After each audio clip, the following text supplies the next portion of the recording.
Hola, buenas tardes. Muchas gracias a todos, al TEC y a los organizadores del Congreso por invitarme a venir y a todos ustedes por venir aquí a escucharme esta tarde.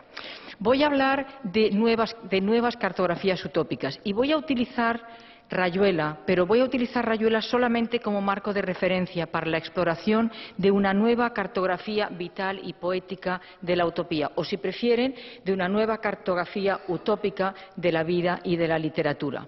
El trabajo inicialmente se llamaba, de Cortázar a Fernández Mayo, Cartografías utópicas transatlánticas, pero ahora se llama Cartografías utópicas trans, porque las transatlánticas son solo una pequeña parte de todas las trans que me he encontrado en el estudio de la cartografía de la utopía en esas dos obras. Entonces, empecemos con Cortázar y con Rayuela como marco para esa búsqueda de una nueva radical utopía de la literatura y de la vida, que es lo que se propone Cortázar en Rayuela y lo que se va a proponer Fernández Mayo en su trilogía Nocilla. La primera cartografía de Rayuela es muy simple, es la del viaje de Horacio a París. Y ese viaje no es tan distinto del viaje que hacían los hijos de las élites cuando se marchaban en el siglo XIX, pasaban una temporada en París y a través de esa estancia en París accedían simbólicamente al club selecto de las élites intelectuales. Ese era un viaje de iniciación sentimental y era también un viaje de consagración de la cultura occidental. El mapa de ese viaje, la primera cartografía de Rayuela, es muy simple. Está hecho de referencias espaciales a los lugares simbólicos de la cultura de París, desde el Pont des Arts hasta Saint-Germain, los nombres de las calles de Saint-Germain, y de referencias a la cultura occidental y sobre todo a las vanguardias y al jazz. Entonces, estos elementos componen la primera cartografía.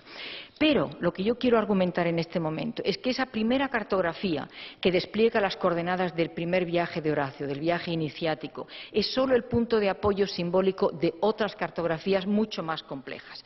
Y la razón por la que Horacio progresa del simple viaje iniciático a la búsqueda que se va a ir delineando en las otras cartografías es porque el viaje no funciona. Se da cuenta, estando en París, de que la cultura no representa ni ilumina, de que la percepción no captura, para eso están las vanguardias que se lo recuerdan, y de que el lenguaje no comunica. Y por eso va a tener experimentos como la invención del glíglico. Entonces, el complejo enramado de la cultura occidental pasa de ser un faro para navegantes, que es como lo veía él antes del viaje, para los navegantes que, como Horacio, buscan las claves del mundo y de la propia identidad, a ser una trampa mortífera, que es como lo ven las vanguardias, que oculta la realidad, bloquea el conocimiento, mutila la percepción y lobotomiza al sujeto. Y la novela está llena de imágenes que capturan todas esas funciones amenazadoras de lo que parecía ser el objetivo utópico del primer viaje. Horacio, por supuesto, fracasa en el primer viaje y lo interesante no es su fracaso, sino la forma en que ese fracaso es el punto de arranque de otras cartografías. Esas cartografías son las del buscador, ya no son las del viajero latinoamericano que va a París a consagrarse como ciudadano del mundo, no. Son las del buscador cuyos besos a la maga son, cito, como ojos que empezaban a abrirse más allá de ella. Horacio es el buscador, es ese buscador. Es el hombre que anda como, cito, salido, volcado en otra figura del mundo, piloto vertiginoso en una proa negra que cortaba el agua del tiempo y la negaba. La fantasía de un París olímpico donde toda pregunta hallaba su respuesta y donde las señas de identidad del viajero se clarificaban, verificaban y legitimaban, deja paso progresivamente a lo largo de los recorridos de Horacio por la primera cartografía, que es la del viaje a París, a un espacio intermedio poblado de carencias e interrogantes inquietantes, a una ciudad de pesadilla. Y cito: esa ciudad es el gran tornillo, la horrible aguja con su ojo nocturno por donde corre el hilo del Sena, máquina de torturas como puntillas, agonía en una jaula atestada de golondrinas enfurecidas. La cita misma está llena de imaginería surrealista, ¿verdad? La influencia de las vanguardias es muy obvia y además la segunda búsqueda de Horacio se inicia bajo el signo de las vanguardias en París. Es una ciudad que contiene tanto las claves de la destrucción del viajero, dice Horacio, así es como París nos destruye, despacio, deliciosamente, como las del acceso a otra figura del mundo. Y es también como el camino que se abriera de golpe en mitad de la pared, en palabras del teórico de la literatura Louis Marin, es el punto cero de las síntesis imposibles de contrarios, la expresión figurativa del neutro, un concepto de Ernst Bloch, que indica el punto de salida de la serie histórica y el ingreso posible en el juego de espacios utópicos alternativo, es decir, a la otra figura del mundo. Ese juego de espacios utópicos es el que delinea la nueva cartografía utópica, la carta de marear de un Horacio que se ha desprendido del viajero que era, como se desprende una serpiente de su piel. Es un Horacio que ya no es pez ni papagayo. Horacio es el matador de brújulas, o sea, el que rompe literalmente con las coordenadas. Y la ruptura con las coordenadas establecidas es precisamente el primer paso simbólico, el gesto fundacional de toda utopía. Es el jugador de una borgiana partida de ajedrez infinita en la que se mueve, cito, como un caballo, que se moviera como una torre, que se moviera como un alfil. O sea, hay un colapso total de las reglas de juego. En esa cartografía, los espacios utópicos de resolución simbólica se multiplican. El Sena da paso a los ríos metafísicos, donde nada la maga como esa golondrina está nadando en el aire. Las plazas y las calles de París dan paso a las grandes terrazas del tiempo. La música del jazz es como un pájaro. El amor es pasaporte, pasamontañas, llave y ojo. El glíglico reinventa el lenguaje en clave de amor. Y, como en el mecanismo de los juegos utópicos de Marin, en esta cartografía el juego de los espacios simbólicos se unifica bajo un solo objetivo y cada uno de sus detalles es signo que nos remite a una visión total, que es la visión utópica. Hay dos imágenes que he seleccionado en las que Cortázar captura esa visión. La primera es lo que llama el kibutz del deseo, que se introduce y se desarrolla en el episodio con la clochard, y la segunda es la rayuela misma, pero una rayuela que describe así, rayuela calidoscopio, donde, cito, empezar a mirar el mundo a través del ojo del culo. And you'll see patterns pretty as can be. Kibutz del deseo, no ya subir al cielo de la rayuela, sino caminar con pasos de hombre por una tierra de hombres hacia el kibutz, allá lejos, pero en el mismo plano, como el cielo estaba en el mismo plano que la tierra en la acera roñosa de los juegos. Es decir, esa es la caracterización de la segunda cartografía, es decir, de la del espacio utópico. La culminación del viaje de Horacio a través de esa segunda cartografía, es decir, el recorrido de esa segunda cartografía, es encontrar el equivalente de un novum organum, como el que descubre Francis Bacon en 1620. Pero un novum organum de verdad, y lo describe así, dice, hay que abrir las ventanas y tirar todo a la calle, pero sobre todo hay que tirar también la ventana. En pocas palabras resume, es la muerte o salir volando. Es un ingreso ya claro en este espacio de la utopía. Pero esta no es la última cartografía que hay en Rayuela. En Rayuela hay una última cartografía que es la novela misma. En cierto modo, el tablero de dirección que introduce la novela retoma la configuración de la búsqueda utópica de Horacio. El primer libro es como el tornillo del napolitano que aparece en el capítulo 73. El segundo es como el salto del tornillo al ojo, de un ojo a una estrella. Es decir, es lo que Morelli, el gran teórico de la narrativa que aparece como personaje en la novela, llama, cito, una incitación a salirse de las huellas. Rayuela se construye como novela utópica. La contradicción fundamental opone la novela tradicional a la novela que el autor quiere escribir en un acto simultáneo de escritura y de lectura de la mano del lector. Es una utopía doble. Utopía de la creación literaria y de su capacidad de capturar y revelar el mundo, y utopía de la subjetividad compartida.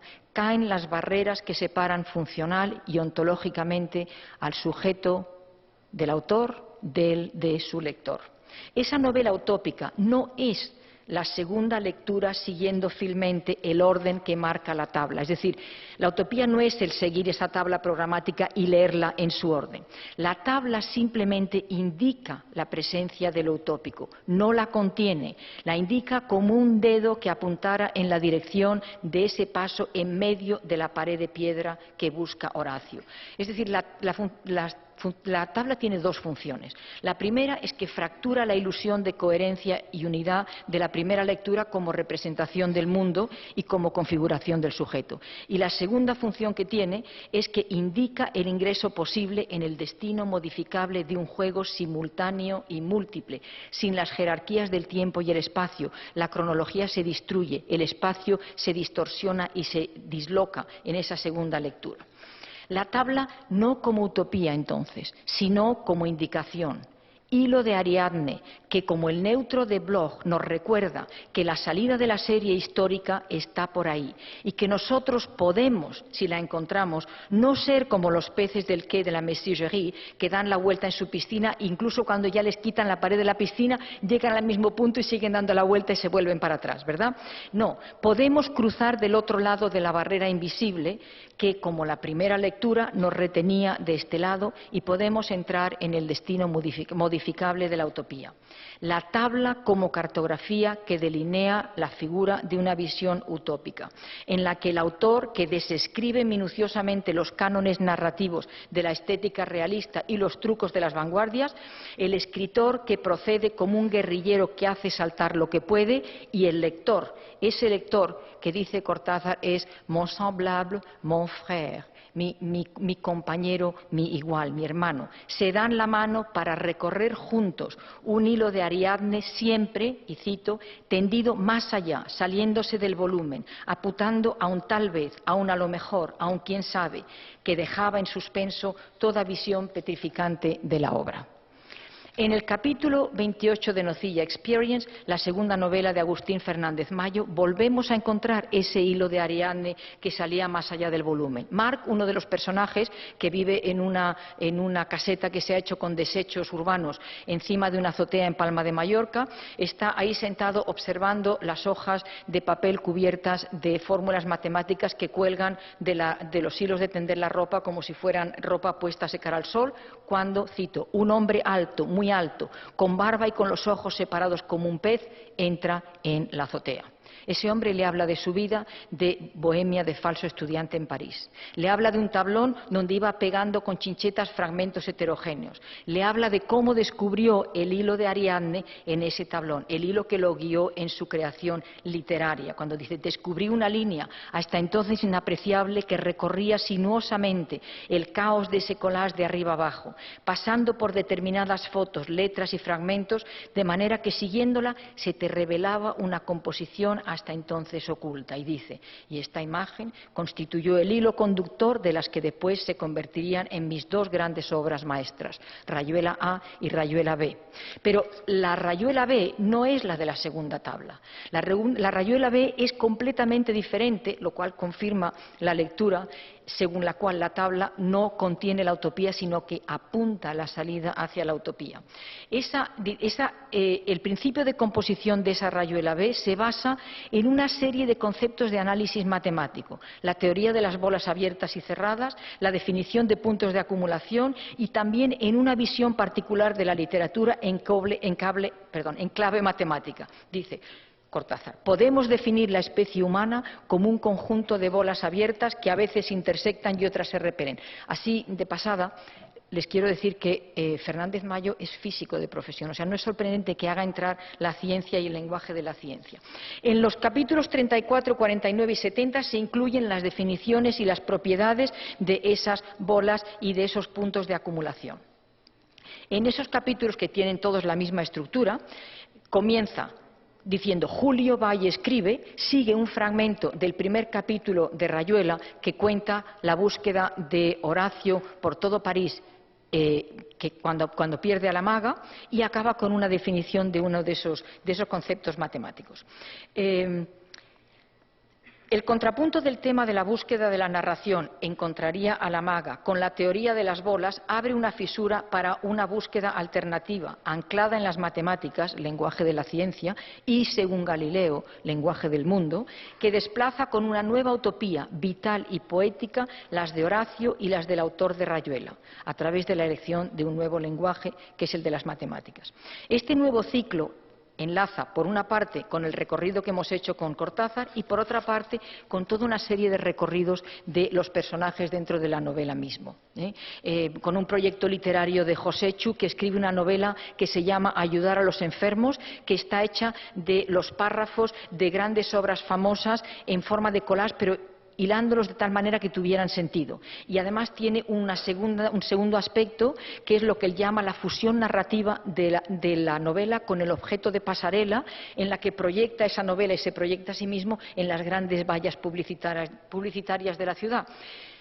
Para los editores del proyecto, dentro de la novela Nocilla, esta es la perfecta obra de arte contemporáneo. Joséchu, que es el autor de esta novela, observa en las ciencias la poética del nuevo siglo y practica con furor una nueva tendencia estética denominada por él mismo narrativa transpoética, consistente en crear artefactos híbridos entre la ciencia y lo que tradicionalmente llamamos la literatura.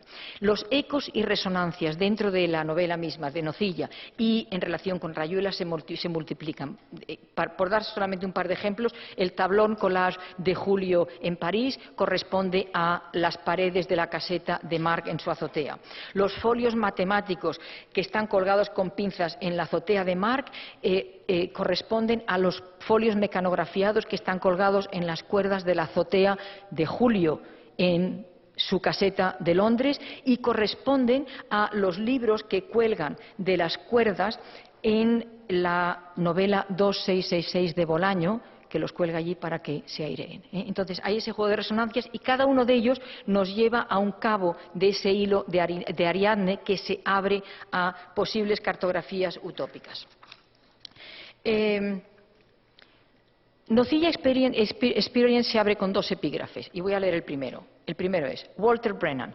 ¿De dónde viene, forastero? Gary Cooper. De ningún sitio en particular. Walter Brennan. ¿A dónde se dirige? Gary Cooper. A ningún sitio en particular. Este es el primer epígrafe. En las novelas de Nocilla, los personajes evolucionan, se cruzan, conectan y se alejan para volver a aparecer más tarde, moviéndose en líneas de acción que no obedecen a planes prefijados ni a desarrollos previsibles. No parecen ir ni venir de ningún lugar en particular, ¿verdad? Los vagabundeos y encuentros de Cortázar no son más que un ejemplo de esa dinámica que es la que organiza toda la acción y todas las relaciones de los personajes. Una lógica de lo contingente encadena las acciones en las que se embarcan individual o colectivamente todos ellos y enlaza los distintos proyectos entre sí como nódulos de una misma red de exploración. Y el concepto del nódulo, que corresponde al concepto matemático de punto de acumulación, es fundamental dentro de esa nueva poética, ¿verdad? Ninguno de ellos sabe a ciencia cierta en qué punto hay que abrir un agujero para provocar un flujo de energía y la luz que nos atraviese, pero todos ellos lo buscan. Es este un espacio utópico, vital y poético, no navegable con las coordenadas espacio-temporales convencionales. Por lo tanto, es un espacio sin horizonte o de horizontes incesantes. El horizonte, dice, no existió hasta que una persona se interpuso entre él y el siguiente horizonte. Hasta ese momento el horizonte era atemporal, ingenuo y neutro. Por eso uno de los personajes de la novela lo selecciona para uno de los platos, él es cocinero, y organiza un gran en el puente de Brooklyn, donde cocina el horizonte. Pero la descripción del espacio del forajido en Nocilla como espacio utópico no alude a los límites de subjetividades moldeadas por siglos de tradición y representaciones, ni nos remite, como hacía Rayuela, a un reino milenario perdido, a un kibutz del deseo, ni tampoco a un anterior espacio de la armonía. Convoca una realidad, la nuestra, que rebasa configuraciones y coordenadas previas, una realidad que desplaza anteriores naturalezas, dos para Fernández Mayo: naturaleza, la primera, que es la del paisaje y todo esto, y segunda, la de la ciudad, y cuya naturaleza se condensa en el Internet, alumbrando, cito, una nueva cosmogonía que ni entendemos ni controlamos y en la que somos como salvajes bárbaros. Naturaleza totalmente artificial, que, de la mano de esa gran revolución tecnológica que representa la red, reivindica lo artificial como valor y campo de una nueva inteligencia y de un nuevo humanismo. Esa es la utopía de Mayo en la trilogía Nocilla. Toda la red es una frontera, declara Agustín Fernández Mayo, un espacio para que aparezca lo nuevo. En él las cosas se desarrollan en copias y mutaciones y se organizan en redes. La aproximación a esa frontera requiere, como Google Earth, un nuevo paradigma cartográfico y cartológico, una nueva manera de leer el mundo. La nueva carta de navegar del escritor, la pospoesía, se delinea desde lo que él llama el nomadismo estético, en cartografías que persiguen la flotación, la múltiple conexión entre todos los planos y campos del conocimiento. La posición vital y creadora del escritor se define por ese nomadismo. A través de espacio, tiempo y signos apuesta por lo contingente y realiza una lectura transversal de esa piel del mundo simbolizada por Google Earth y coloca todo al mismo nivel. Red horizontal, heterotópica y heterocrónica, como el rizoma de Deleuze. Conecta, cito a Deleuze, cualquier punto con otro punto. Pone en juego regímenes de signos muy distintos e incluso de no signos. No está hecho de unidades, sino de dimensiones. Es un sistema acentrado, no jerárquico y no significante, definido únicamente por una circulación de estadios. La novela que despliega esa nueva realidad conecta con la imagen de la meseta del plateau de Deleuze y de Guattari o con la de la brizna de hierba de Kafka, que dice que la hierba no hay que mirarla por arriba donde termina de crecer ni por la raíz, que a él le parece siempre que lo que hay que mirar es el medio, ¿verdad? Entonces, es la idea de romper con esa noción del progreso entre el principio y el fin y entrar en las cosas en un concepto transversal, como el rizoma, figura utópica de resolución de la problemática que explora Fernández Mayo. Esa novela ni empieza ni acaba, siempre está en medio, tiene como tejido la conjunción y. La trilogía Nocilla rompe con el mimetismo, un mal concepto según Deleuze, y apuesta por cartografías capaces de fundar un nuevo territorio poético, a partir de la propuesta de disolución de la separación tradicional entre el campo de la realidad, el campo de la representación y el campo de la subjetividad. Hay una serie de principios de composición que organizan esta nueva poética y les voy a dar rápidamente la lista. La dispersión reemplaza a la aglutinación de fragmentos. Sin embargo, todo está conectado, pero no en forma de continuidad espacial o temporal, sino en forma de cruces, convergencias y divergencias de fragmentos en trayectorias de movimiento libre. El cruce o intersección casual es el principio de la relación entre personajes. La convergencia y la divergencia de búsquedas múltiples crea una forma de coherencia narrativa, pero siempre fragmentada, en facetas múltiples que reverberan, resuenan entre sí. El concepto de desarrollo psicológico o narrativo se ve desplazado por la inmediatez del contacto transitorio. Y hay una serie más, pero la última que quiero citar es que el tiempo es un tiempo topológico y eso es fundamental. No es un tiempo cronológico, es el tiempo de las relaciones de los objetos. Y la figura utópica del nuevo sujeto es el percebe. Yo no sé si ustedes han comido percebes. En España son una comida apreciadísima y son posiblemente los bichos más feos del mundo. Son como un dedo gordo del pie que tuviera 3 uñas en vez de una.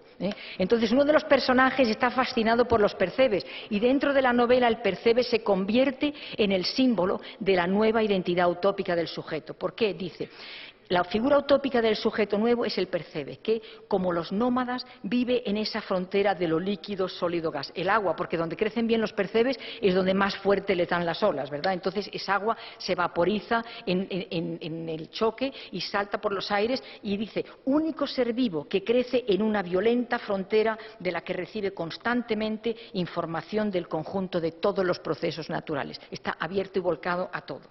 Concluyendo, las novelas de Fernández Mayo, como el rizoma de Deleuze, proceden por variación, expansión, captura, conquista e inyección, para crear una nueva cartografía, un mapa de lo que no ve, pero sí inventa lo que él llama el punto ciego del ojo, del eterno presente rizomático en que habitamos. Un mapa cuya proyección utópica ilumina, contra el telón de fondo de una gran revolución tecnológica, la visión posible de una nueva especie y de un nuevo humanismo, por supuesto, utópicos. Muchas gracias.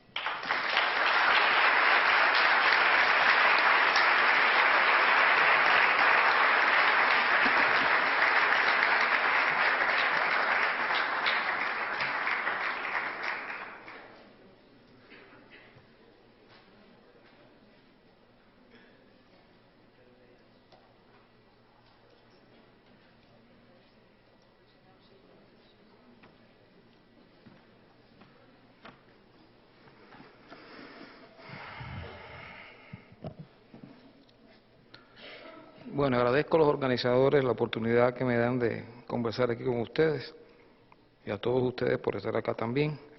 Quiero presentarles una síntesis con algunos nuevos elementos de algo que he trabajado hace un tiempo en torno a un texto de Martí, que es el prólogo al poema del Niágara, y que titulé en ese momento José Martí en tiempos de reenquiciamiento y remolde. Impulsado probablemente por su amistad con el venezolano Juan Antonio Pérez Bonalde, residente también en Nueva York, José Martí escribió a principios de 1882 el prólogo a una larga creación de este titulada Poema del Niágara, texto, el de Martí, que constituye sin duda una de las piezas fundamentales para conocer su cosmovisión y que más de una vez ha sido calificado con acierto como una de las primeras comprensiones críticas desde Hispanoamérica de lo que llamaríamos luego modernidad. Ahí escribió Martí lo siguiente: no hay obra permanente, porque las obras de los tiempos de reenquiciamiento y remolde son por esencia mudables e inquietas. No hay caminos constantes, vislúmbrase apenas los altares nuevos, grandes y abiertos como bosques. Se anhela incesantemente saber algo que cambie las creencias actuales. La elaboración del nuevo estado social hace insegura la batalla por la existencia personal y más recios de cumplir los deberes diarios que, no hallando vías anchas, cambian a cada instante de forma y vía, agitados del susto que produce la probabilidad o vecindad de la miseria. Recuerdo que esta escalofriante descripción que acabo de leer corresponde al penúltimo decenio del siglo XIX y no al último del siglo XX. Mientras escribía ese prólogo, Martí se alistaba en el pequeño grupo de los patriotas emigrados que buscaban los caminos para reanudar la pelea por la independencia de Cuba. La atalaya neoyorquina, donde entonces vivía Martí, anchó sus horizontes para entender el problema nacional cubano como parte del problema de la humanidad moderna. Y como Martí no quería epatar al burgués, sino, son sus palabras, desatar a América y desuncir al hombre, aquel emigrado se enfrascó consciente y concienzudamente en una tarea ciclópea, nada más y nada menos que marchar contra la lógica histórica que se establecía en su tiempo. Desde los mismos años 80 fue diseñando un proyecto de alcance continental cuya ejecución repercutiría desde luego a escala planetaria y cuya estrategia elaboraría y pondría en práctica durante los años 90, sus últimos 5 años de vida. Estados Unidos fue el laboratorio social en que Martí vio, estudió y denunció los problemas del mundo moderno. Siguió los análisis que efectuaban los sectores antimonopolistas y el rebelde movimiento obrero de entonces para explicar la lógica de desenvolvimiento de aquella sociedad. La tremenda expansión económica de base industrial que caracterizó la reconstrucción en aquel país luego de la Guerra de Secesión, impulsada además por la enorme ola migratoria venida de Europa y que ya evidenciaba en los años 80 del siglo XIX una fuerte tendencia a la formación de monopolios en varios campos: el acero, el petróleo, los ferrocarriles y, atención para Cuba, la refinación de azúcar. Pero para Martí, el mercado interno no crecía ya a similar ritmo que la productividad y la producción industriales, y ésta tendía a quedar estancada. La década finicular se abría, a juicio de Martí, con la marcha económica y territorial de Estados Unidos hacia el sur del continente, por lo que la independencia de Cuba y de Puerto Rico cobraban actualidad y urgencia decisivas. Descomunal empresa en la que se metía aquel hombre, como él mismo dijo, se trataba de impedir ese desborde de Estados Unidos que aprovecharía el estatus colonial de las Antillas españolas, expansión que era favorecida por necesidades económicas, espíritu imperial y mercantilista de siempre y desconocimiento y desdén de la identidad latinoamericana. El artista que descubrió a sus lectores hispanoamericanos el arte impresionista, el poeta que supo traer a nuestra lengua los colores de los simbolistas y parnasianos franceses, el periodista que dio noticia por primera vez de Walt Whitman, un poeta maldito en su país, y del filósofo Ralph Waldo Emerson, cuyo trascendentalismo se acercaba a muchas de las ideas martianas, comprendió que en su proyecto renovador la creación cultural era parte imprescindible. Por eso defendió vigorosamente la necesidad de escribir de manera diferente para aquella época que ya era diferente, lo cual lo convirtió en la vanguardia de lo que después se llamaría el modernismo en la historia de la literatura en lengua española. Su proyecto alcanzaba todos los órdenes, como él lo explicó en su ensayo cenital titulado Nuestra América. Para impedir la entrada del tigre de afuera, había que eliminar el de adentro. Había que poner fin a aquella colonia que perduraba en la República, situarse al lado del hombre natural, para él el indio, el negro y el campesino, y crear una estructura socioeconómica y un sistema político de acuerdo con los requerimientos y características de nuestra región. No hay batalla entre la civilización y la barbarie, sino entre la falsa erudición y la naturaleza, sentenció. El proyecto para desatar a América significaba andar por los verdaderos caminos de un desarrollo económico y social propio e independiente, sin subordinaciones exteriores y en favor de las clases populares. Pensar ese proyecto hacía necesaria una manera nueva de expresarlo mediante la palabra y el sentimiento artístico. Pero Martín no aspiraba a que nuestra América se convirtiese en una nueva potencia hegemónica y conquistadora. Su proyecto era defensivo de nuestra independencia y soberanía, de nuestro desarrollo propio, de la autoctonía de nuestra cultura y de nuestro modo de ser. La República Nueva en Cuba Libre y América Latina renovada contribuirían a desuncir al hombre de todas las dominaciones. Sobre todo se trataba de liberar su espíritu. Ese era su gran objetivo de alcance universal. Por eso, en el Manifiesto de Montecristi, documento en que explicaba por qué en 1895 los cubanos habían vuelto a tomar las armas, decía que lo habían hecho, cito sus frases, por el bien mayor del hombre, la confirmación de la república moral en América y el equilibrio aún vacilante del mundo. No hay dudas, pues, de su conciencia acerca del alcance mundial y epocal que confería aquella independencia antillana. Su pelea era, por consiguiente, contra una lógica que preveía, pero que no estimó inexorable como una fuerza ciega, sino mudable a tenor del esfuerzo de los hombres que se le opusieran. El proyecto martiano iba contra el desarrollo de la fase imperialista, y no es descabellado imaginar que de haber triunfado, el mundo hubiese sido otro.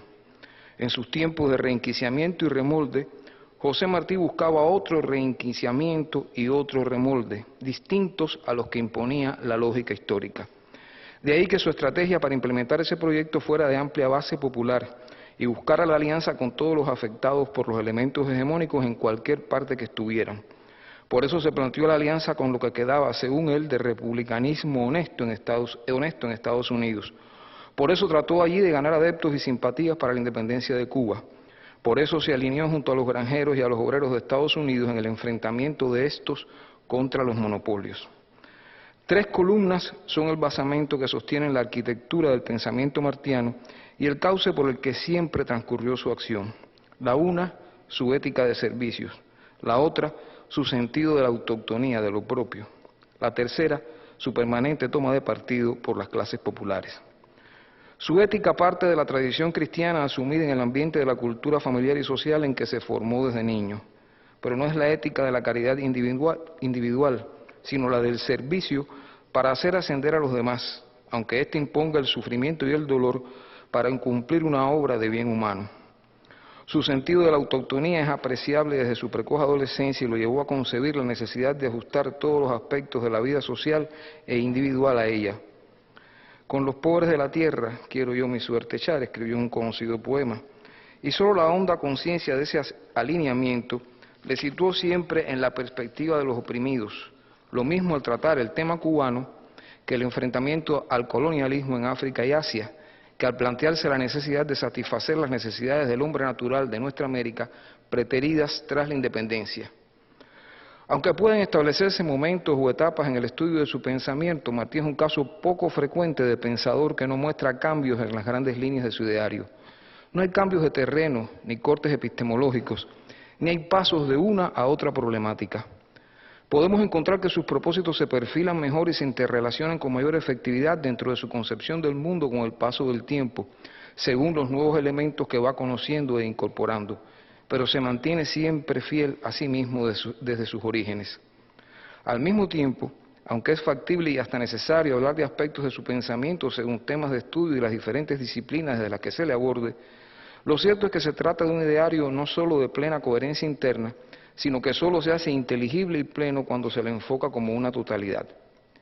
Ello es así, en primer lugar, porque Martí no fue ni pretendió ser un especialista de alguna disciplina, no fue en modo alguno un científico social, sino un hombre bien práctico que intentó atrapar su época y su mundo para transformarlo. Fue un revolucionario cabal, un político que empleó la escritura de alto vuelo artístico para explicarse ese mundo y moverlo en bien y al servicio del hombre. Ello se debe también, en segundo lugar, a que expresó su pensamiento a través de una variedad de escritos que abarcan desde la poesía hasta el periodismo, desde el discurso hasta la epístola personal, desde el documento del partido hasta la declaración pública. No fue un expositor de o para la academia, y nunca escribió alguno de los tantos libros que imaginó para ofrecer sus ideas organizadas en una exposición sistemática. Sin embargo, quizás esa diversidad de sus escritos sea lo que le otorga riqueza singular a su pensamiento, que se vale una y otra vez de la metáfora y la polisemia para atrapar la multiplicidad, variedad y hondura de los asuntos que trató. La expresión de su pensamiento se alejó, pues, de la lógica expositiva imperante en su tiempo. Martí no nos dejó un sistema filosófico cerrado, ni una teoría sociológica que explicase el funcionamiento de la vida social. Inclusive se manifestó opuesto a las ideas en tal sentido de Comte y Spencer, que ganaban adeptos entonces por todas partes. Demostró en sus escritos que era un abanderado de los avances tecnológicos y los descubrimientos científicos. Insistió en la necesidad de impartir una enseñanza de base científica y hasta escribió que no había poesía mejor que la que encontraba en un libro de ciencias. Pero su lógica no era cientificista y polemizó abiertamente con los positivistas en Cuba y otros lugares donde residió. En ellos, como lo que después sería llamado el materialismo vulgar, le era insatisfactorio, lo que estimaba su olvido del lado espiritual del hombre y por tanto apreciaba lo que diríamos el papel activo del conocimiento y de la voluntad humanas.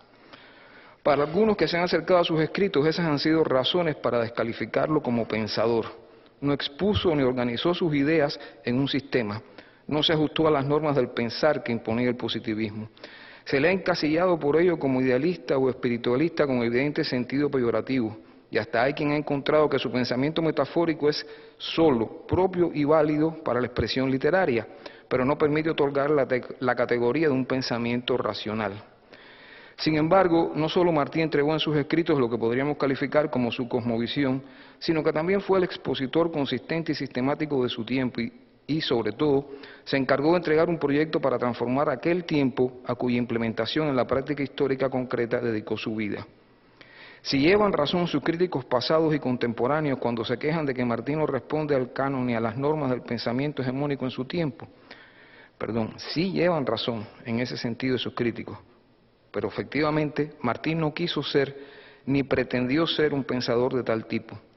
Lo que hay que preguntarse es si solo admitiremos como pensamiento aquel que sigue y se expresa dentro de aquel canon y aquellas normas expositivas. El pensamiento latinoamericano desde los tiempos de la primera emancipación, recordemos solamente a Simón Bolívar, discurrió por otros cauces, de acuerdo a sus necesidades, intereses y tradiciones. Por eso ha parecido a algunos Martí excesivamente frondoso, marcadamente literario, narrativo o ficcional, y hasta se niega aún la existencia de un ejercicio filosófico entre nosotros. Autoctonía, originalidad y pensamiento creador caracterizan la visión martiana del mundo, animada por una intención otra, la de abrir ancho cauce, aquí estoy parafraseándolo, al alma latinoamericana, como él mismo decía. Su lógica de análisis y expositiva no fue ni podía ser la de las minorías ilustradas que veían a sus tierras desde la óptica que le imponía la lectura del libro inglés o yanqui. Tal cultura, calificada por él peyorativamente de literaria, desconocía a su juicio las particularidades y requerimientos propios de la naturaleza y el alma continentales. Y al igual que dijo que para gobernar en pueblos nuevos había que ser creador, también afirmó que para conocer y pensar a esos pueblos nuevos había que ser también creador, por lo que rechazó al intelectual de librerías, que conocía muy bien lo que escribía el inglés, el francés o el alemán, pero no hablaba las lenguas indias y desconocía al hombre natural. La lógica de su pensamiento buscó conscientemente atrapar aquellas realidades diferentes, propias, y especialmente trató de expresar los intereses de esas clases populares. América se salvará con sus indios, escribió. Escribía en los periódicos de las clases ilustradas porque no se enajenó de ellas, sino que trató de inducirlas a su perspectiva y les fustigó una y otra vez por su apego al modelo, la norma y la lógica ajenas. Puso esperanzas en educar una nueva generación intelectual bien informada de lo que acontecía y se pensaba en el resto del mundo. Por eso quiso editar su periódico, en que diera noticia de lo que estimaba imprescindible conocer y hasta asimilar de Europa y de Estados Unidos. Cuando dirigió en Nueva York un semanario, La América, decía a sus lectores latinoamericanos que para acceder con las producciones agrícolas a los mercados internacionales era imprescindible aprender en las haciendas del norte técnicas de cultivo y empresariales. No fue un pasatista que quiso cerrar Cuba y América Latina al mundo, sino todo lo contrario. Su deseo y su acción fueron para insertarlas privilegiadamente en ese mundo desde sus propios intereses y necesidades. Sintetizó esa idea en frase paradigmática: injértese en nuestras repúblicas el mundo, pero el tronco ha de ser el de nuestras repúblicas. Fue un hombre de su presente, desde el cual previó e intentó diseñar el futuro. No puede calificársele de premoderno ni de antimoderno, sino que se planteó una modernidad para nosotros, adecuada a nuestra América, y no en función de los grandes centros hegemónicos, como efectivamente ocurrió en los términos históricos. Fue además una voluntad encaminada a los fines que se trazó, que discurrió por los cauces moralmente rígidos que se autoimpuso. Estilo, carácter y personalidad los modeló armónicamente en función de los objetivos que señaló a su vida y a su pensamiento. En sus tiempos de reenquiciamiento y remolde, Martí no se amilanó por las diferencias que apreciaba entre su América y el mundo moderno. Sin complejo de inferioridad, orgulloso de su historia y de su identidad continentales, buceó a fondo para conocer qué pasaba y hacia dónde marchaba aquel mundo, no para adaptarse a él en un escalón secundario y dominado, sino para enrumbar a nuestra América por el camino propio. Cito Martí: hay que prever y marchar con el mundo, dijo, pero no para aceptar el reino de las injusticias acrecidas, sino para acertar en la pelea para alcanzar toda la justicia, como insistió varias veces. Previsores por excelencia fueron su pensamiento y su acción, que no quisieron forzar los acontecimientos con idealismo voluntarista. Ir contra la lógica histórica que se imponía era para Martí acto profundamente racional y ético por humano. No podía admitirse la antihumana lógica que en nombre del progreso y la civilización única y hegemónica condenase a la humanidad a nuevas y más profundas dominaciones y desequilibrios. Ir contra la lógica histórica era para Martí la verdadera sensatez. Los locos somos cuerdos, escribió, porque se trataba no de conquistar a la naturaleza ni a los otros hombres, sino de ajustarse armónica y equilibradamente para el bien del hombre. De ahí, pues, que la lógica de su pensamiento no siguiera los caminos del bien pensar impuestos por el racionalismo, sino que apelara a la imagen desbordada y apasionada para convencer a través de los sentimientos, de las emociones, para él formas expresivas de la espiritualidad americana, y que al mismo tiempo, como un torrente impetuoso característico de su estilo literario, entregara a una multitud de elementos en su análisis. Intento consciente por atrapar la realidad en junto, como él decía. Esa, su lógica, que rechazó la definición con pretensiones de exactitud, que se sustentó, como dije, en la polisemia y que basó el ejercicio de la síntesis en el aforismo. La palabra, la razón, el pensar, solo tenían sentido para él si trabajaban por el bien. En sus tiempos de reenquiciamiento y remolde, aquel hombre débil y enfermo, que no dispuso del control del poder del Estado alguno, ni del poder del dinero, fue un batallador optimista e incansable que supo adecuar sus sueños a las condiciones que le imponía su realidad histórica, pero que sin dejarse aplastar por esta, se empeñó, por previsión y humanismo, en mover esa realidad por otros puntos. Para muchos fue un soñador o un loco, pero su acción cuidadosa, sensata, de pasos lentos y seguros hacia su fin, logró el portento entonces de unir a los patriotas cubanos y de organizar e iniciar el nuevo combate por la independencia, cuando nadie imaginaba que iba a ocurrir, algo que además parecía imposible en 1882, cuando se publicó el prólogo del poema del Niágara. Sabemos que aquellos eran los primeros pasos dentro de la estrategia para avanzar hacia el programa liberador de alcance continental. Era hermoso por bueno aquel intento de transformar al mundo, de tomar el cielo por asalto. El pensamiento y la vida de Martí demuestran que además de necesario ello era posible, porque las posibilidades en la vida social se crean. El cambio social no aparece solo, espontáneamente. El hombre no es juguete inerme de un destino prescrito, aunque le llamemos, y nos creamos que ello es muy científico, las leyes de la historia. sino que escoge entre las muchas opciones que le abre la época. Parafraseando a Martí, podemos decir que no se puede hacer como los frailes de Colón, sino que hay que lanzarse a buscar el nuevo mundo, no el del navegante, sino el de la liberación del hombre de todos los yugos. Esta es la utopía martiana, asentada firmemente en el conocimiento íntimo de su tiempo histórico y puesta en marcha con finura, decisión y entrega. De ahí, probablemente, el creciente interés universal, ya no solo el cubano y el latinoamericano, por el ideario de José Martí, expresión de la búsqueda de valores ante la crisis civilizatoria actual que amenaza al planeta y a la propia especie. No es que la utopía esté cercana a su realización, es que nos resulta imprescindible hoy para remodelar una civilización que agota al planeta y a nuestra propia supervivencia. Y para ello, el mensaje martiano resulta útil, apropiado y necesario. De su lección, creo, hemos de aprender todos los días para garantizar, como él decía, la república moral con todos y para el bien de todos, contribuir al equilibrio del mundo y alcanzar cada vez más el bien mayor del hombre. Muchas gracias.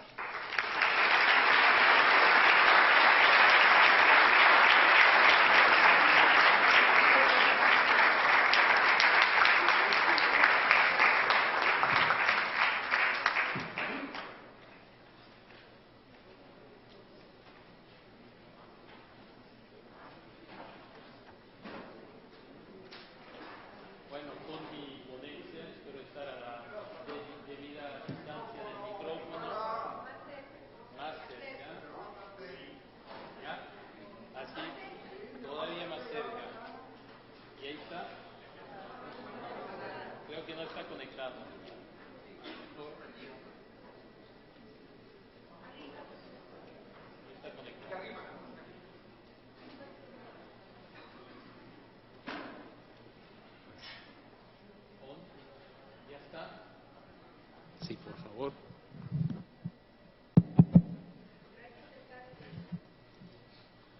Bueno, con mi ponencia vamos a volver a la historia mexicana, pues les voy a hablar ahorita del socialismo utópico, de su relación con la novela mexicana de mediados del siglo XIX y en esta aventura mi corpus será constituido de 3 novelas: La quinta modelo de José María Roa Bárcena, El monedero de Nicolás Pizarro Suárez y La Navidad en las montañas de Ignacio Manuel Altamirano.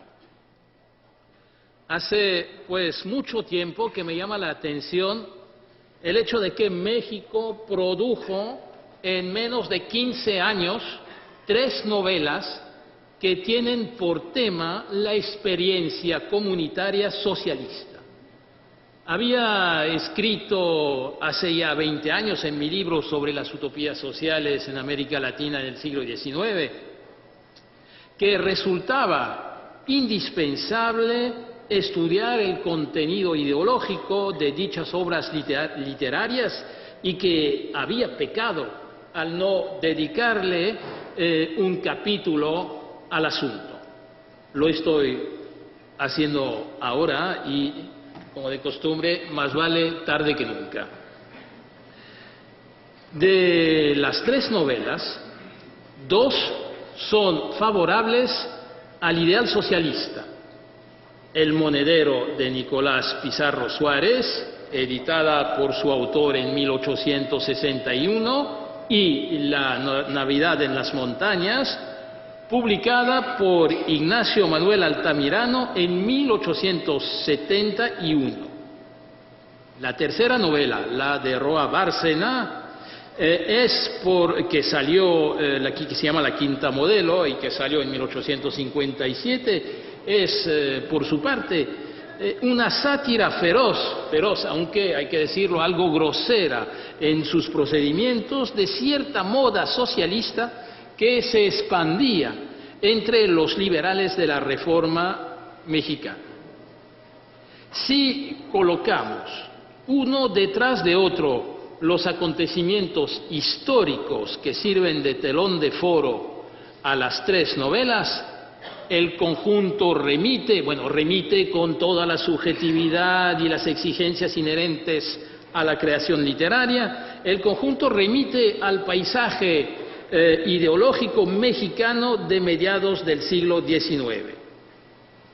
El período abarcado está, por las novelas, está dominado por la contagión a Europa y América Latina de los acontecimientos revolucionarios parisienses de 1848, durante los cuales, por primera vez en la historia, la cuestión de la justicia social fue planteada en el terreno político, insisto. Aunque las ideas de los socialistas franceses, y hay que confesar también las de Robert Owen, se hubiesen difundido ya unos años antes, la onda revolucionaria les otorgó de repente fuerza y actualidad. Aquel socialismo 48esco, que llamaré más bien socialismo romántico, es tan diverso como profuso. Dejando de lado el marxismo, incluye varias escuelas y doctrinas opuestas las unas a las otras, pero todas bautizadas sub species aeternitatis, utópicas o Marx y Engels. Se tratará, pues, para nosotros de precisar mediante nuestro corpus cuáles fueron precisamente las ideas socialistas en boga en México a mediados del siglo XIX. Digamos ya de antemano que en este asunto el monedero de Nicolás Pizarro Suárez tendrá un papel prominente debido a su tamaño, más de 600 páginas, y debido también al número de capítulos dedicados a la descripción pormenorizada de una experiencia socialista llamada la Nueva Filadelfia. Una atenta lectura de los tres textos nos conduce rápidamente hacia una respuesta global. El fourierismo es la doctrina que domina las ideas sociales y económicas presentadas dentro de estas ficciones. Sin embargo, es algo más complicado. Hay fourierismo y fourierismo. El fourierismo del maestro y fundador, Carlos Fourier, no es el de los discípulos y, por supuesto, nuestros novelistas mexicanos no retuvieron automáticamente todos los aspectos de la doctrina de Carlos Fourier.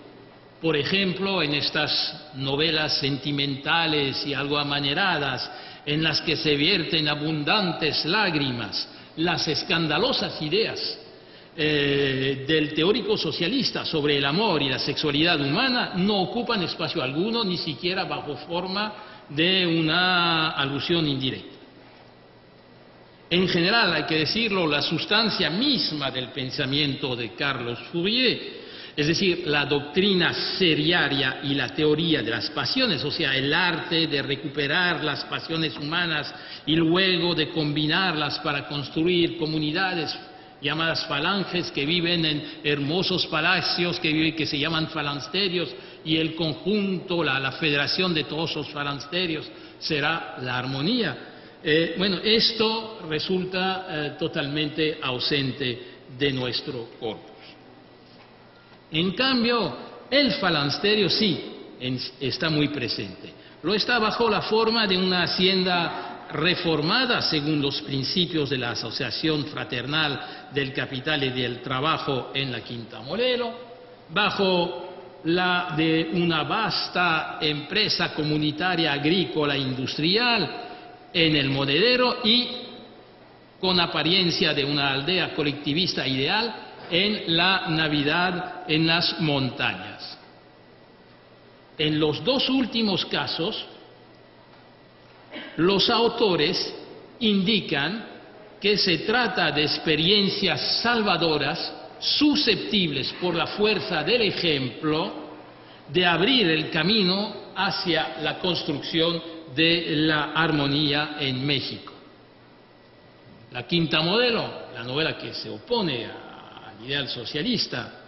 La Quinta Modelo, por su lado, es un contraejemplo. La novela pretende enseñar lo que puede producir la locura de los liberales, como dice el autor, político maníacos, y en este aspecto el fracaso de la reforma socialista que describe la novela no es más que una parábola sobre la reforma liberal y la Constitución que la refrenda, Constitución adoptada el mismo año que la publicación de la obra. Otro rasgo típicamente fourierista: tales experiencias se deben a la generosidad de unos mecenas adinerados que aportan el capital necesario para su arranque. Un misionero y un ingeniero mecánico de origen indígena para la novela de Pizarro y un latifundista liberal, lector de socialistas franceses para la de Roa Bárcena. En cuanto al pueblo modesto y modelo descrito por la novela de Altamirano, este pueblo es el fruto exclusivo de los esfuerzos de un sacerdote ilustrado. Se me objetará quizás que la experiencia comunitaria se encuentra en todas las escuelas del socialismo utópico. Sin embargo, no cabe vacilación, pues a los dos rasgos generales que acabo de evocar se añaden, en el modelo sobre todo, otras características que remiten muy precisamente a la escuela de Fourier, la escuela societaria. En efecto, la trama narrativa de esta novela le permite al lector entrar en los pormenores de la creación ex nihilo de la comunidad, en los pormenores de su organización y de su historia, hasta tal punto que se puede leer un capítulo entero dedicado a la transcripción de los estatutos de la asociación y también, al final, 9 páginas en el epílogo que pintan detalladamente su asamblea general anual. Las otras dos novelas, en cambio, solo describen la reforma socialista de 2 instituciones mexicanas ya existentes, es decir, la aldea y la hacienda. Hagamos, pues, una lista de cuánto relaciona la novela de Pizarro con el fourierismo y hace de la Nueva Filadelfia un falansterio muy avanzado en el camino de la armonía, según Carlos Fourier. Veamos primero los estatutos de la asociación. Disponen, y es un rasgo esencial de la doctrina fourierista, un rasgo que todavía algunos militantes socialistas manosean. Bueno, dichos estatutos disponen la remuneración igualitaria y proporcional del capital, del trabajo y del talento. Disponen también la existencia para dirigir la empresa de un director y de un consejo de administración, el mismo vigilado por un consejo arbitral llamado en la novela como en la obra de Fourier, Junta de Ancianos. Por otra parte, otro rasgo esencial del fourierismo y de las ideas de Fourier, dentro de la comunidad, el trabajo está organizado según el principio de la variedad. Para Fourier no hay que aburrirse, no hay que cambiar de trabajo a cada rato, pasar del trabajo intelectual al manual y cambiar de trabajo manual, etcétera, etcétera. Pues esto está dentro de la novela de Pizarro. Y también otro detalle: por los campos e edificios de la comunidad pasan, entre comillas, pues es también una expresión sacada de la obra de Fourier, pasan pequeñas pandillas de niños que alegremente vienen a echar una mano a los adultos, exactamente como en los proyectos de Fourier. Otro aspecto fourierista importante En la novela, sobre todo cuando está describiendo la comunidad experimental, se encuentran diseminados señales de un indiscutible feminismo. No se trata, por supuesto, del feminismo de Fourier, ni del de su discípula y amiga doña Flora de Tristán y Moscoso, más conocida en francés por el nombre de Flora Tristán. Sin embargo, en el espacio novelesco las mujeres ejercen responsabilidades económicas importantes y la necesidad de su educación intelectual y profesional vuelve muchísimas veces en la novela tal un leitmotiv. Entre las tareas que las mujeres desempeñan se encuentran las que se relacionan con la administración y el comercio. Y esto nos conduce hacia otra característica fourierista de la novela. En ella está presente lo que Fourier llama el comercio verídico. En efecto, dos personajes, Antonia primero y luego Don Fausto, establecen, gracias a los fondos aportados por el ingeniero Mecenas, una empresa comercial que vende al justo precio y en la que todos los participantes están asociados e interesados en los beneficios.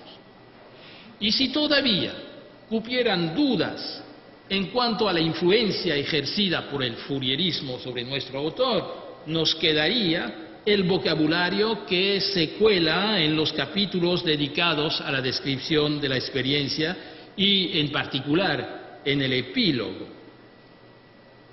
Nos enteramos, por ejemplo, en estas últimas páginas, que la vida societaria, descansada y resplandeciente, resulta superior a la que se lleva en civilización, porque para Fourier llama civilización el triste e imperfecto estado de la sociedad en el cual vive. Entonces esta vida societaria resulta tan superior a la que se lleva en civilización que podría suscitar los celos de los, entre comillas, civilizados. Y otra cosa, ya que no hay utopía sin arquitectura innovadora, quisiéramos ahora interesarnos por la de la Nueva Filadelfia. El punto es delicado y, a diferencia de lo que escribió en su tiempo Gastón García Cantú en su maravilloso libro El socialismo en México siglo XIX, la huella del fourierismo en este caso resulta dudosa. La arquitectura que Fourier recomienda para su falange de ensayo en su Nuevo Mundo Industrial y Societario no es la que nos propone el autor para su comunidad. En efecto, en el centro del territorio de la comunidad se encuentra un lugar de descanso y reunión que Pizarro describe así, cito: después de la colación, hasta las 9, pasarán las familias de los colonos a la gran rotunda, formada de una extensa galería circular que abrazará todos los edificios centrales bien ventilados. Galería cubierta con vidrios, en lo que no tuviese pared, profusamente iluminada y con muebles de comodidad, a fin de que se divierta en lo que guste cada individuo. Por supuesto, al parecer aquí tenemos una de esas calles-galerías características de la arquitectura fourierista. Sin embargo, la forma curva y el encierro en su centro de otros edificios son totalmente contrarios a la ordenación grandiosa, verdaderamente versallesca del Palacio Falanceriano. Entonces uno piensa enseguida, cuando se habla de curvas, por supuesto, en la influencia de la arquitectura panóptica de Jeremías Ben-Sam, pero ya lo dije, la función de tal galería no es la de vigilar y castigar, como dijera Michel Foucault. Al contrario, el autor nos repite que el lugar está dedicado a los, como dice, placeres honestos y a las diversiones fraternales. Entonces, ¿por qué no pensar que en este aspecto Pizarro haya sido original o que otras escuelas socialistas hayan mezclado su influencia con la de Carlos Fourier. Aunque seamos incapaces de decir cuál, las otras dos novelas comprueban que se difundía entonces en México entre los intelectuales una como enseñanza socialista ecuménica, digamos un fourierismo atenuado, un fourierismo diluido por los aportes de otras doctrinas y, por supuesto, modificado por el terreno mexicano, un terreno hispano católico. El caso de la primera, cronológicamente, de nuestras novelas, la Quinta Modelo de Roa Bárcena, nos parece muy representativo de esa enseñanza socialista ecuménica. Su muy grotesco protagonista, el liberal Gaspar, masón yorquino, por supuesto, no emprendió la reforma socialista de su hacienda sin hacer algunas lecturas previas. Gaspar, escribe Roa Bárcena, de 6 meses a aquella parte, se había entregado en cuerpo y alma a la lectura de todos los sistemas socialistas y comunistas, desde el origen y la formación del falansterio hasta la teoría de la República Universal, tan en boga en Francia a la caída de Luis Felipe de Orleans. En las telas confusas de su acalorada imaginación, Fourier y Saint-Simon aparecían como dos genios bienhechores de la humanidad y comenzó por hacer fabricar 2 bustos de yeso que representaban a entrambos personajes y que fueron colocados sobre el estante de libros de Gaspar. Como hacendado, trataba de fundar un establecimiento que diese idea exacta, aunque en pequeño, de una república perfecta. Gaspar, en esta novela, hizo también otras lecturas, francesas todas, que fuera de Montaigne y Rousseau, merecen unos comentarios. Se trata de Eugène Sue y de Alfonso Esquirós. Esquirós, a pesar de este nombre al parecer catalán, Esquirós era hijo de un viñatero de la zona del Champagne, ¿no? A pesar del apellido, ¿no? Considerar al novelista Eugène Sue como un socialista no es en ningún caso señal de provincialismo intelectual. Hasta finales del siglo XIX fue considerado como un divulgador, incluso como un teórico del socialismo, y Marx y Engels dedicaron el capítulo quinto, un capítulo entero de su libro, La Sagrada Familia, a una crítica matizada de sus ideas sociales. En cuanto a Esquirós, se trata de uno de los más eficaces vulgarizadores de un socialismo ecuménico mezclado con republicanismo intransigente. Varias obras, he podido comprobar que varias obras suyas se tradujeron al español antes de que se publicaran estas novelas, tanto en España como en Colombia y México. En cambio, en La Navidad en las montañas no se encuentran referencias socialistas directas, excepto de nuevo una muy rápida alusión a Eugène Sue. El narrador de esta novela, un oficial liberal proscrito después de la guerra llamada de la Reforma o de 3 años, declara, cuando se encuentra con el sacerdote reformador que supo hacer de su aldea una comunidad modelo, que el santo varón le hace pensar en el vicario de pueblo de Heinrich Schocke, en el padre Gabriel del judío errante de Eugène Sue, ahí está la alusión a Sue, y en el monseñor Myriel de Los Miserables de Víctor Hugo.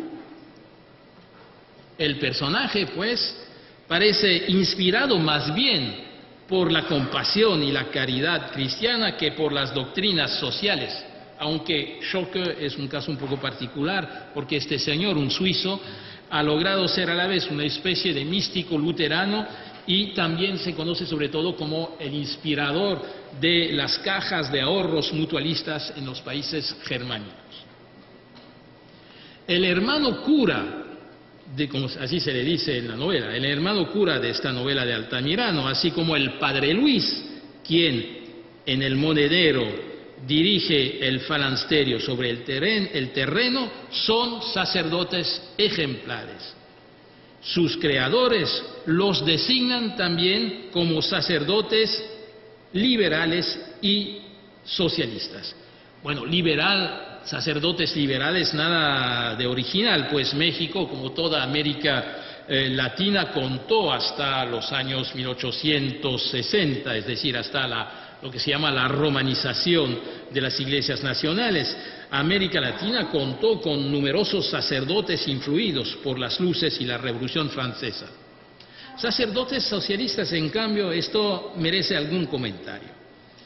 Para entender todo el peso de la herencia cristiana en nuestras dos novelas favorables al socialismo, en primer lugar, hace falta recordar que el socialismo romántico francés está dominado, por cierto, por Saint-Simon y Fourier, pero también por la figura atormentada del profeta excomulgado, fundador del cristianismo social, Lamennais. Sus ideas, las ideas de Lamennais, tuvieron mucha repercusión en América Latina, principalmente gracias a los esfuerzos de su discípulo y amigo, el chileno Francisco Bilbao.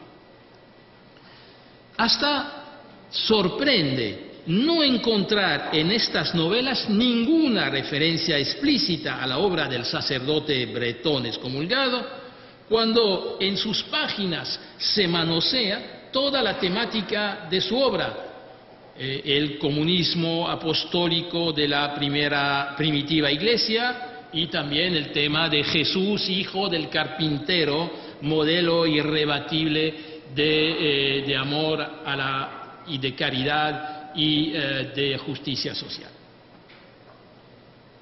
El hermano cura de Altamirano declara, por ejemplo, una frase que se encuentra ya en Lamennais, casi con palabra por palabra, casi lo siguiente: el Evangelio no solo es la buena nueva desde el sentido de la conciencia religiosa, sino también desde el punto de vista del bienestar social.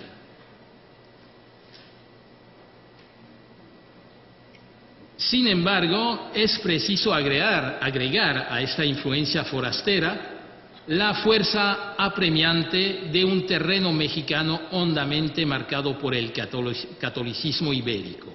Tanto en la aldea inventada por Altamirano como en la comunidad creada por Pizarro se celebra misa con abundancia y en la Nueva Filadelfia oírla resulta obligatorio. Además, en este caso, el primer mecenas no es, como en las esperanzas de Fourier, ni un banquero filántropo, ni un hombre político, sino un misionero franciscano que lega su fortuna para permitir la fundación de la Nueva Filadelfia, lega su fortuna antes de salir a evangelizar la Sierra Tarahumara.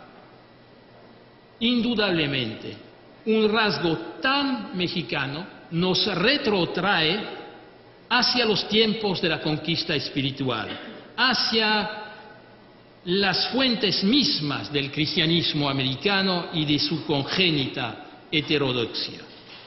El cristianismo social a lo Lamennais, de que dan pruebas las dos novelas, aparece entonces como la prolongación en pleno siglo XIX de aquella corriente enraizada en la historia mexicana. Bueno, voy a resumir lo que me queda por decir, porque veo que ya me pasé tantito el tiempo impartido. Creo que otra cosa que hay que tomar en cuenta para explicar esta fusión entre cristianismo y y socialismo fourierista es que ya en esos años 1850 conviene agregar un elemento, es que ya en México aparece el protestantismo de origen anglosajón, y esto influye mucho sobre nuestros autores. Y un detalle interesantísimo es que el autor de la primera obra teórica fourierista en México, el príncipe Plotino Constantino Rodocanakis, más conocido acá como Rodacanati, que fue el fundador de la escuela Falansterio de Chalco, de muchas cosas en México, de la primera organización social nacional, sindical nacional, que se llamaba La Social, etcétera. Algo que se sabe menos es que este señor era también un ardiente propagandista protestante, y es el mismo que ha escrito la primera obra explícitamente fourierista, es decir, que el título es Cartilla Socialista, o sea, Catecismo Elemental de la Escuela de Carlos Fourier, publicada en México en 1861. Y otro elemento importante, en realidad, el fourierismo que nuestros autores manosean en sus obras no es, ya lo dije a principios, no es el de Carlos Fourier, sino el de su discípulo y heredero Victor Considerant. Víctor Considerant es un hombre que siempre ha considerado que era necesario encarnar el fourierismo en la realidad política, fundar un partido para hacer avanzar las ideas de Fourier, etcétera, y además había para él que tomar en cuenta la realidad, y ya lo escribe varias veces, la realidad que llamaríamos hoy sociológica de cada país donde se quiere implantar la experiencia fourierista. Y por otra parte, otro detalle nada importante es que este señor Victor Considerant vivía en Texas, en San Antonio, cuando se redactaron las novelas, y venía muy seguido acá, en Monterrey, en Saltillo, a visitar sus amigos mexicanos. Era un hombre que se escribía, que tuvo muchos amigos mexicanos, del capitán Alberto Santa Fe, Santiago Vidaurri, gobernador de Coahuila, etcétera, y se carteaba con el emperador Maximiliano, tuteaba al mariscal Bazaine, así que tenía todos los conductos necesarios para influir en México. Bueno, vean ustedes los detalles, y esto favorece mucho esta simbiosis, creo, entre fourierismo y cristianismo. Y paso por fin a la conclusión. Si echamos ahora una mirada retrospectiva sobre nuestro recorrido, se nos hace que una primera conclusión evidente se impone, la que ya había adelantado a principios: el fourierismo, cualquiera que fueran sus formas y matices, fue la doctrina del socialismo utópico mejor conocida de los intelectuales mexicanos a mediados del siglo XIX. No solamente se conocía, sino que además, y esta es una segunda conclusión más importante que la primera, sino que además desempeñaba un papel político importante. Fue un elemento característico del discurso de los liberales mexicanos más radicales. Hasta un tradicionalista católico como Roa Bárcena lo comprueba con su novela. Las ideas fourieristas contribuyeron al distanciamiento entre los puros y los liberales más moderados. Abrió una zanja entre los liberales individualistas y los que, al plantear los problemas colectivos de la sociedad, se iban haciendo precisamente socialistas.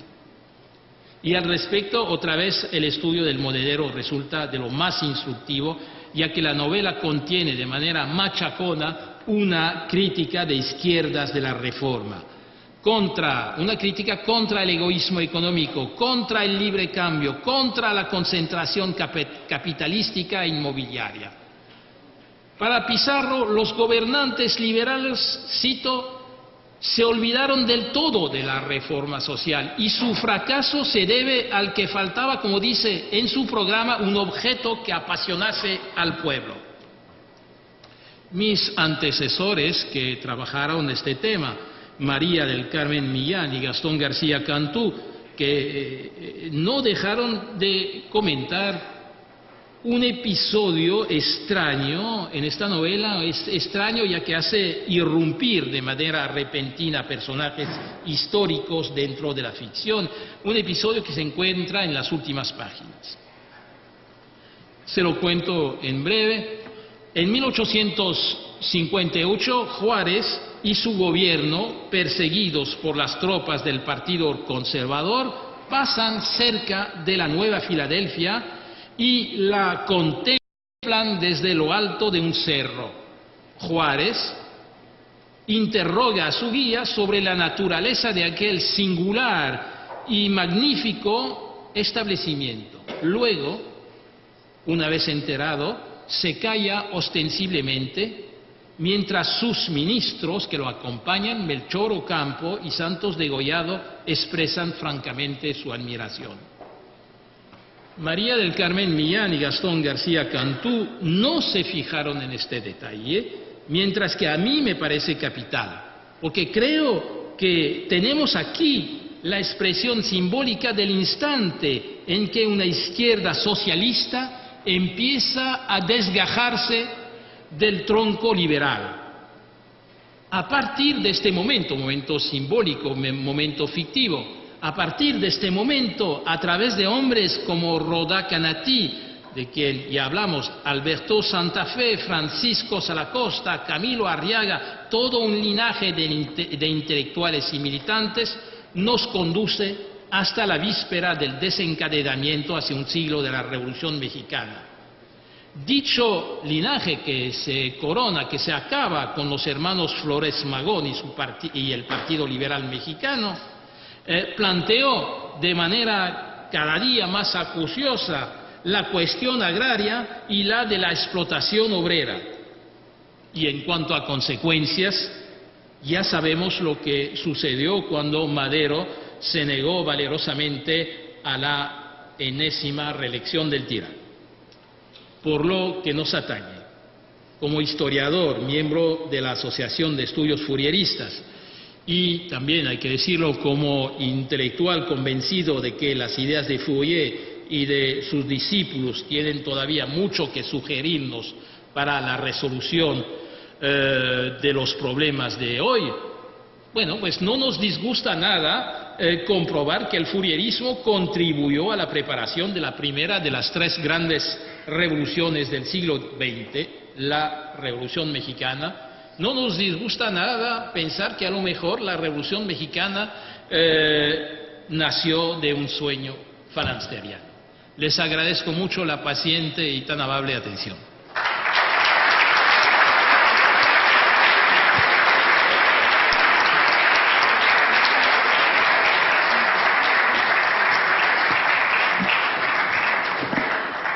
Agradecemos a los expositores de esta mesa redonda, La Utopía en América Latina, Beatriz Pastor, Pedro Pablo Rodríguez y Pierre-Luc Abramson por sus presentaciones, y abrimos ahora un espacio para dar lugar a las preguntas e intervenciones por parte de ustedes, el público. Así que tienen la palabra.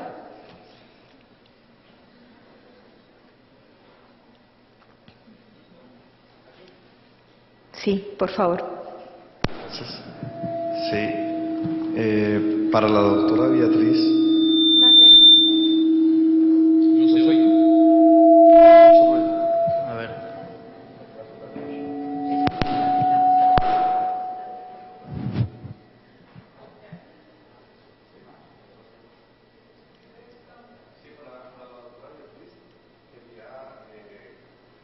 Un poquito más fuerte para que escuche todo el público, por favor.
Muchas gracias por el comentario. Sí, bueno, Rayuela está saturada de imágenes y de símbolos que apuntan a esas búsquedas alternativas.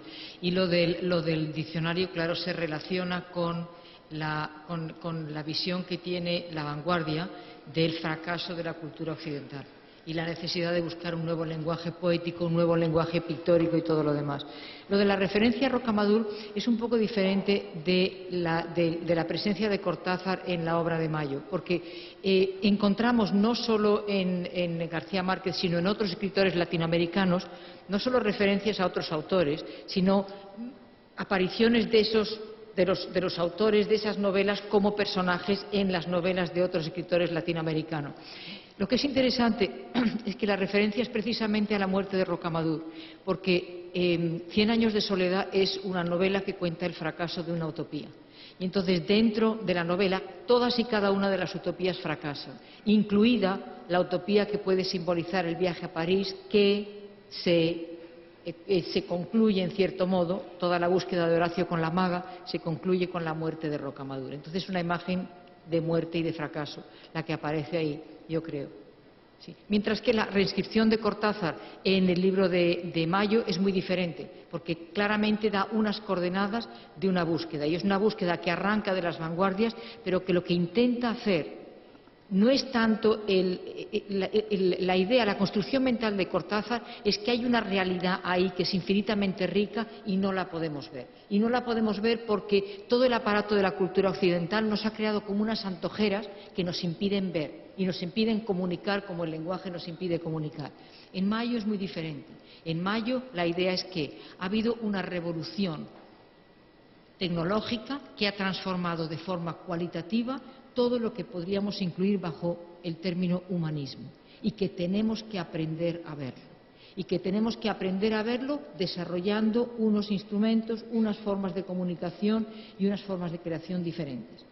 Pero él reconoce el linaje con Rayuela, por eso el personaje aparece ahí y por eso es realmente un diálogo transatlántico que se inicia en Latinoamérica, y en eso me escudo yo para plantear esta ponencia como parte de la utopía en América Latina, aunque desborda América Latina, pero eventualmente todo vuelve, como sabe muy bien García Márquez. ¿Alguna otra pregunta, por favor? ¿Sí?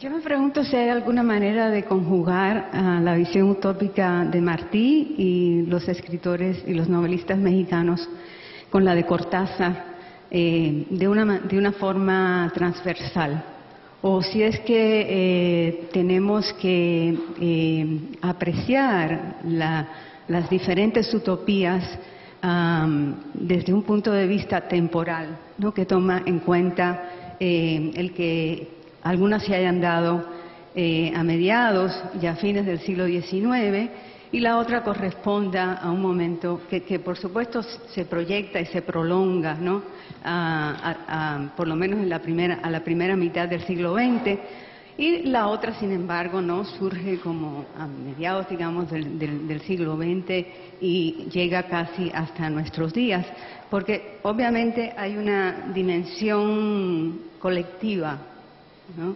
comunitaria, ¿no?, en esa visión de la que hablaba Pedro Pablo, que no se manifiesta, por lo menos de una manera abierta, en la Rayuela de Cortázar.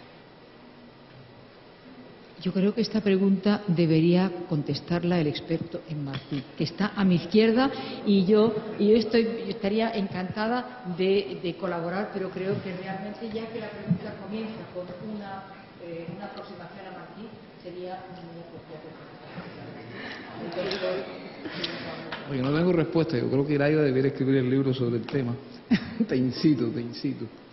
Mira, mientras él explicaba lo de las novelas, yo estaba interesadísimo oyéndolo, porque no conocía esas novelas, no las he leído. Pero estaba pensando y recordando que en su estancia aquí en México, muy joven, Martí escribió para El Socialista, que era el órgano del Gran Círculo de Obreros de México. Y evidentemente, además de lo que había aprendido quizás durante su estancia en España, adquirió información del mundo de las ideas socialistas de la época, evidentemente aquí también en México, en esa estancia aquí en México, por ese contacto que durante un tiempo tuvo inclusive muy cotidianamente con ese gran círculo de obreros, al extremo de que hay un estudioso de Martí que dice que hizo un trabajo estudiando estas cosas y dijo que si Martí fue un socialista mexicano.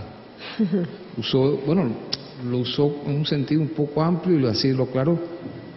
Pero bueno, ya llevarlo hasta Cortázar, no sé. Estoy tratando de pensar en las lecturas al derecho y al revés de la novela de Rayuela. Y quizás habría que hacer un poco eso mismo, quizás con el propio Martí, leerlo un poco al derecho y al revés, que es lo que a veces yo le pido a algunas de la gente cuando empiezan a estudiar, a leer y a quererme clasificar a Martí dentro de alguna tendencia en particular, porque a mí me resulta sumamente difícil, por no decir que imposible, tratar de ubicarlo en algún nicho en especial, porque bueno, quien de pronto llega a España y dice con 18 años que ha conocido el krausismo y que el krausismo no le ha enseñado nada porque él venía pensando todo eso desde Cuba, o llega a los Estados Unidos y empieza a leer a Emerson, que no sabemos si lo había leído desde Cuba, porque algunos intelectuales cubanos habían leído ya cosas de Emerson antes de la guerra de los 10 años, y al mismo tiempo es capaz de decir que es un pensamiento para él sumamente interesante porque tiene cercanías con él. Bueno, repito, no sé hasta qué punto, por una extensión, quién sabe cómo, pueden haber llegado algunos de estos elementos de estos socialistas mexicanos. Mientras él hablaba, él me había preguntado una cosa antes de comenzar, que si yo tenía alguna noticia de elementos furieristas en el pensamiento cubano de la época. Realmente no las tenemos. También hay muchos aspectos, mucha gente que escribió que no conocemos porque no se ha hecho un trabajo de compilación y estudio de lo que se publicaba en los periódicos. Es poco lo que se ha estudiado de lo que se publicaba en los periódicos. Y, digamos, uno se encuentra con un hombre que fue un gran patriota, como Eduardo Machado, publicaba en una ciudad como Santa Clara, que era entonces un pequeño caserío casi, artículos hablando de los problemas del capital y del trabajo en 1860, porque sabía alemán. Leyó a Marx, leyó a algunos de los líderes socialistas alemanes de la época, no lo sabemos. Pero bueno, eso le hace pensar a uno que a veces uno afirma de pronto, bueno, no hay una corriente furierista, quién sabe. Si la hubo, yo voy a poner a trabajar a Pierluc, porque le voy a enviar los cuentos de hoy y de mañana que escribió Rafael de Castro Palomino, un escritor cubano de quien casi no sabemos nada, no hemos podido reconstruir su vida. Sabemos que fue un patriota, que estuvo en la emigración, que ayudó a Martí, que participó en la cosa patriótica y que su libro se lo prologó José Martí. Y son dos cuentos literariamente insoportables, pero que están presentando el mundo de lo que él piensa que es el ideal socialista. Y es interesantísimo el prólogo. Claro, cuando uno estudia Martí uno se interesa más por el prólogo que por el libro. Pero se habría algo interesante ahí que quizás Pierluc pueda estudiar y analizar. Cortázar escribió sobre Martí. Hay dos trabajos de él en Casa de las Américas muy interesantes sobre Martí. Pero nunca se me ocurrió preguntarle cuando lo vi en La Habana qué pasaba con Rayuela. Quisiéramos dar tiempo a una pregunta más. Lo hacemos de esta forma porque a las 6:30 se lleva a cabo la inauguración de la muestra fotográfica en el segundo piso de biblioteca, que es parte del programa cultural del Congreso, y les extendemos una muy cordial invitación. Es una exposición fotográfica de personajes de la vida cultural y política de México en los años 30. Entonces, ¿alguna pregunta más para nuestros expositores, por favor? ¿Sí?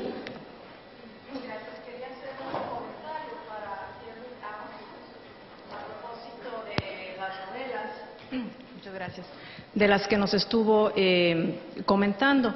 Me llama la atención lo que observaba usted al respecto de la falta de interés por parte de Pizarro Suárez en la sexualidad, ese aspecto del fourierismo que él no considera, pero el personaje del padre Luis, sí, es un padre perfecto, pero también renuncia a sus votos para casarse. Y yo creo que ese factor es muy importante también considerarlo. Quería pedirle que comentara sobre ese aspecto y también que comentara a su parecer en las ideas que pudieron haber motivado a Altamirano, qué tanto está ahí su interés por las comunidades indígenas y sus propias formas de autogobierno y de tenencia comunitaria, puesto que como indígena él tenía gran orgullo por sus raíces. Bueno, voy a contestar primero hablando de Altamirano. Por supuesto, hay en la Navidad en las montañas, a cada página se ve un sentimiento de orgullo y de cariño hacia los indígenas. Se nota, incluso sin saberlo, por leer, digamos, artículos sobre Altamirano, se nota a cada página que él se siente orgulloso de ser indígena y que quiere salvar a sus hermanos. Y el problema que plantea, es un problema general de las utopías, creo, en América Latina. El problema que plantea esta novela es cómo entroncar, cómo injertar más bien, digamos, la tradición comunitaria indígena con el socialismo, y en este caso el socialismo utópico. Y esto se realiza en realidad en esta novela mediante la fusión del socialismo con la herencia cristiana, creo. Es una novela que plantea, sin decirlo expresamente, este problema. Es que muchas veces los socialistas, los fourierismos se instalaron encima al lado de la sociedad latinoamericana. El único socialista que trató realmente de realizar y lograr este injerto, de unir la historia del socialismo con la tradición comunitaria indígena, fue Rodacanati, en México. Rodacanati fundó con los indígenas de Chalco lo que llamaba él una escuela falansterio. Y de ahí salió una rebelión indígena. Los indígenas capitaneados por, ¿cómo se llamaba?